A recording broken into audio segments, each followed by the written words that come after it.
টি-20 বিশ্বকাপে ব্যর্থতার পর পাকিস্তান ক্রিকেটে শুরু হয়েছে বড় ধরনের ঝড়। সেমিফাইনাল তো দূরের কথা, প্রত্যাশা পূরণ করতে না পারায় প্রশ্নের মুখে অধিনায়ক থেকে শুরু করে কোচিং স্টাফ সবাই। ঠিক এমন সময় অ্যাকশন মুডে নেমেছেন বোর্ড প্রধান। জরুরি বৈঠক, নেতৃত্ব নিয়ে অনিশ্চয়তা, নতুন কোচ আনার পরিকল্পনা, সব মিলিয়ে পাকিস্তান ক্রিকেটে এখন চলছে বড় ধরনের পরিবর্তনের প্রস্তুতি। সামনে বাংলাদেশ সফর ও ইংল্যান্ড সিরিজ, তার আগে দলকে নতুন করে গড়তে মরিয়া পাকিস্তান ক্রিকেট বোর্ড। কিন্তু প্রশ্ন একটাই, এই পরিবর্তন কি সত্যিই পাকিস্তান ক্রিকেটকে আবার সাফল্যের পথে ফিরিয়ে আনতে পারবে? চলুন জেনে নেই বিস্তারিত। টি-20 বিশ্বকাপে প্রত্যাশিত ফল না পাওয়ার পর পাকিস্তান ক্রিকেটে এখন বড় ধরনের পরিবর্তনের আলোচনা শুরু হয়েছে। টুর্নামেন্টে সেমিফাইনালে উঠতে না পারায় দেশটির ক্রিকেট মহলে সমালোচনার ঝড় উঠেছে। এই পরিস্থিতিতে ভবিষ্যতের পরিকল্পনা ঠিক করতে সক্রিয় হয়ে উঠেছে পাকিস্তান ক্রিকেট বোর্ড। বোর্ডের চেয়ারম্যান মহসিন নাকভি ইতোমধ্যেই বেশ কয়েকটি গুরুত্বপূর্ণ বৈঠক করেছেন। বিশ্বকাপে ব্যর্থতার কারণ খুঁজে বের করা এবং সামনে কিভাবে দলকে নতুনভাবে সাজানো যায়,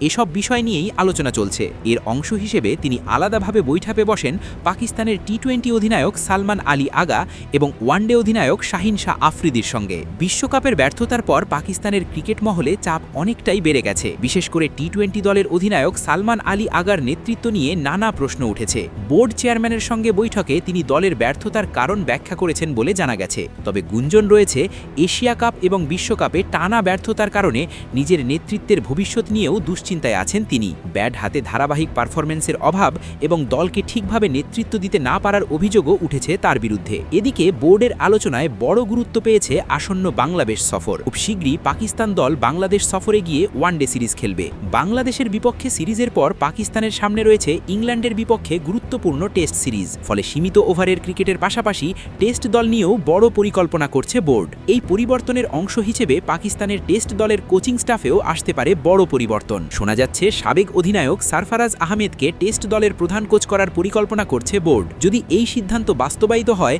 তাহলে পাকিস্তান ক্রিকেট ইতিহাসে অন্যতম তরুণ টেস্ট কোচ হিসেবে দায়িত্ব নিতে পারেন তিনি।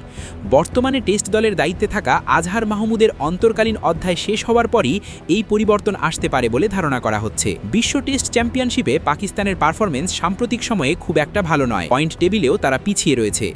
ফলে সামনে আসা সিরিজগুলোতে দলকে ঘুরে দাঁড় করানোই হবে নতুন কোচের সবচেয়ে বড় চ্যালেঞ্জ। সারফারাজ আহমেদের রয়েছে দীর্ঘ আন্তর্জাতিক অভিজ্ঞতা। পাকিস্তানের হয়ে তিনি 50টিরও বেশি টেস্ট ম্যাচ খেলেছেন এবং দীর্ঘ সময়ে আন্তর্জাতিক ক্রিকেটে নেতৃত্ব দিয়েছেন।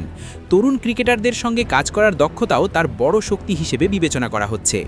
সব মিলিয়ে পাকিস্তান ক্রিকেট এখন একটি গুরুত্বপূর্ণ সময়ের মধ্য দিয়ে যাচ্ছে। নেতৃত্বে পরিবর্তন, কোচিং স্টাফের অদবদন এবং নতুন পরিকল্পনা সবকিছুই ইঙ্গিত দিচ্ছে যে সামনে বড় রূপান্তর আসতে পারে। এখন দেখার বিষয়, এই পরিবর্তনের ধারা পাকিস্তান ক্রিকেটকে আবারও শক্ত অবস্থানে ফিরিয়ে আনতে পারে কিনা। কারণ সামনে কঠিন সিরিজগুলোই ঠিক করে দেবে পাকিস্তান ক্রিকেট সত্যিই কি নতুন যুগে প্রবেশ করতে যাচ্ছে, নাকি ব্যর্থতার এই অধ্যায় আরও দীর্ঘ হবে।